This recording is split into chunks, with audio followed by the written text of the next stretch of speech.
السلام علیکم ناظرین، میں محمد اسلم حسین سیاست کی عالمی خبروں میں آپ سب کا استقبال کرتا ہوں۔ شمالی قبرص ترک جمہوریہ میں شب معراج کے موقع پر مساجدوں میں مذہبی محافل کا اہتمام کیا گیا۔ دارالحکومت لیفکوشا کی حالہ سلطان مسجد میں منعقدہ محفل میں قاہرہ، امان، مراش اور پوری اسلامی دنیا میں زلزلے سے متاثر ہونے والوں کے لیے دعائیں کی گئی۔ نماز کے بعد مسلمانوں نے زلزلہ متاثرین کے لیے نقد امداد بھی دی۔ شمالی قبرص کے دیگر شہروں میں بھی مساجدوں میں اسی طرح کے پروگرام کے انعقاد کے بعد زلزلہ زدگان کے لیے امداد جمع کی گئی۔ القدس میں یکجا ہوئے سینکڑوں ترک شہریوں نے بھی مسجد اقصیٰ میں نماز ادا کر کے شب معراج کو منایا۔ مختلف ٹور کمپنیوں کے ساتھ القدس جانے والے ترک سیاحتی گروپوں نے مقبوضہ مشرقی القدس میں مسجد اقصیٰ میں نماز کے بعد شام میں زلزلے سے جانیں گنوانے والوں کے لیے دعائے مغفرت کی۔ ترکی کے قاہرہ، امان، مراش کے مرکز میں آئے زلزلوں کے بعد سے امدادی ٹیمیں زندگی اور موت کی جنگ لڑنے والے آفات زدگان کی مدد کے لیے بھرپور کوششیں اب بھی کر رہی ہیں۔ ملبے تلے سے نکالے جانے والی جانیں ہمارے دلوں کو تھوڑی بہت تسلی دلا رہی ہے۔ معجزانہ نجاتیں ترکیہ بھر میں مسرتیں بکھیر رہی ہے۔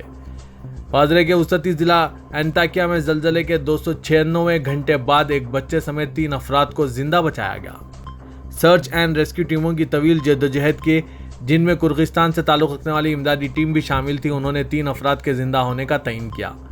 ملبے تلے دبے علاقے پر توجہ مرکوز کرتے ہوئے ریسکیو ٹیموں نے زلزلے کے 296 گھنٹے بعد ایک بچہ، ایک عورت اور ایک مرد کو زندہ نکال لیا۔ ان افراد کی تاحال شناخت نہیں ہو سکی۔ زخمیوں کو ایمبولنس کے ذریعے اسپتال پہنچایا گیا۔ اللہ کی قدرت تو دیکھیں، زلزلے کے 12 دن بعد 4 افراد زندہ بازیاب ہوئے ہیں۔ ترک صدر رجب طیب اردغان سے ٹیلی فونک رابطہ کرنے والے بعض ممالک کے سربراہان نے قاہرہ، امان، مراش میں زلزلوں میں قیمتی جانوں کے نقصان پر تعزیت کا اظہار کیا اور زخمیوں کی فی الفور شفا یابی کی دعا کی۔ صدارتی محکمہ اطلاعات کی طرف سے جاری کردہ بیان کے مطابق صدر اردغان نے بوسنیا ہرزیگووینا کی صدارتی کونسل کے کروشین رکن زیلکو کو خسر وحدت الدین میں شرف ملاقات بخشا۔ اس دوران انہوں نے صدر اردغان کو زلزلے کی تباہ کاریوں کے برخلاف نیک خواہشات کا اظہار کیا۔ درس نے جمہوریہ کانگو کے صدر فیلکس، جاپانی وزیر اعظم، اٹالوی وزیر اعظم، ایتھوپیا کے وزیر اعظم ابی احمد علی نے بھی صدر اردغان کو فون کر کے زلزلے میں جاں بحق ہونے والوں کے لیے تعزیت کا اظہار کیا اور زخمیوں کی صحت یابی کے لیے دعا کی۔ شماریات اور کاروبار کے مستقبل کے عنوان سے چھٹا Saudi association for statistical sciences forum Jeddah کی university of business and technology میں شماریات اور ڈیٹا سائنسدانوں کی پیشہ ورانہ ایسوسی ایشن کے تعاون سے منعقد کیا گیا۔ ماہرین تعلیم، طلبہ اور ڈیٹا تجزیے کے شعبے میں محققین کے گروپ نے فورم میں حصہ لیا۔ فورم میں ماہرین نے اعداد و شمار اور ڈیٹا سائنسز پر زیادہ توجہ دینے کی اہمیت پر زور دیا، اس لیے کہ تیز رفتار تکنیکی ترقی ڈیٹا کی بڑھتی ہوئی دستیابی میں اہم کردار ادا کرتی ہے۔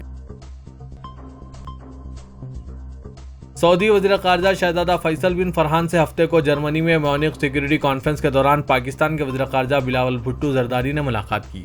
سرکاری خبررساں ایجنسی ایس پی اے کے مطابق ملاقات میں سعودی عرب اور پاکستان کے مضبوط تعلقات اور مشترکہ مفادات کی تکمیل کے لیے ان کی سپورٹ اور انہیں فروغ دینے کے طریقوں کا جائزہ لیا گیا۔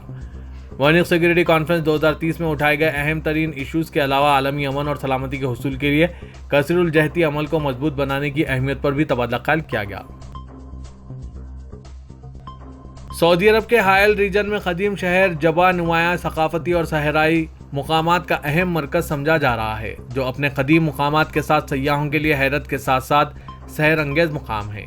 عرب نیوز کے مطابق حائل شہر کے شمال کی جانب 90 کلومیٹر کے فاصلے پر واقع اس قدیم قلعہ کی سیاحت کے لیے سال بھر ہزاروں مقامی اور بین الاقوامی سیاح رخ کرتے ہیں۔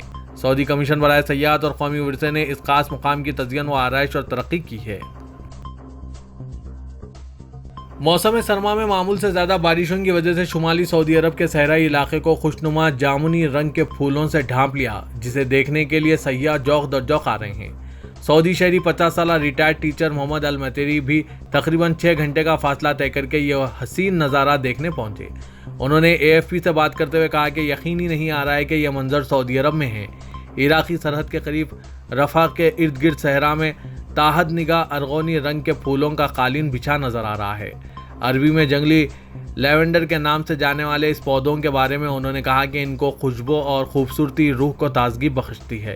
پچھلے سال کے آخر موسم سرما کی بارشوں سے سعودی عرب کے بعض مغربی حصوں میں سیلاب آ گیا تھا، تاہم شمالی علاقوں میں بنجر صحراؤں کو نئی زندگی ملی ہے۔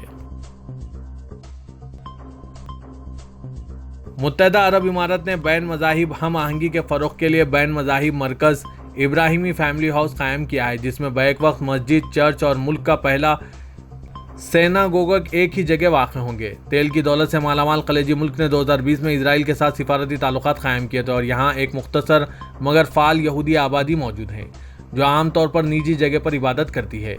ابراہیمی فیملی ہاؤس، جس کا جمعرات کو دارالحکومت ابوظہبی میں افتتاح انجام دیا گیا، اپنی نوعیت کا یہ پہلا مقام ہے جہاں ایک ہی جگہ پر 3 مذہب کے لوگ عبادت کر سکتے ہیں۔